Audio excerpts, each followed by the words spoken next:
টাকার গাভী দিয়ে ওই একটা বাছুর দিয়ে শুরু করছিলেন, বর্তমানে কত টাকার গরু আছে এখন হ্যাঁ আল্লাহ জানে এই কটা আছে এখন। বড় গরুগুলো কত, একটা কয়টা বড় গুলো আমাদের পিছনে এরকম কয়টা আছে, 9টা না 10টা? 10টা। এই একটা গাভীর দাম কেমন হবে? এই গরুটা যখন পেটে বাচ্চা ছিল 2,80,000 টাকা দাম। আমরা পুরো 2 লাখ ধরি, তাহলে 9 লাখ আসলে কত হয়? 18 লাখ। 9টা আর বাছুর আছে 1 লাখ ধরি, প্রায় মেন কথা 25 লাখ টাকা আসবে।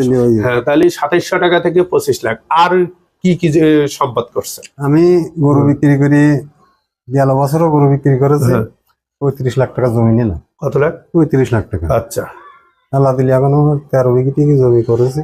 13 বিঘা জমি কিনছিলেন। সুপ্রিয় দর্শক, শুনলেন আঙ্কেল সাজ্জাদ হোসেন গরু লালন পালন করে উনি খুবই ভালো আছেন। আপনারা যারা গরু লালন পালন করতে চান, আপনারা দেখতে পারবেন যে এই ধরনের যারা গরুর খামার করে তারা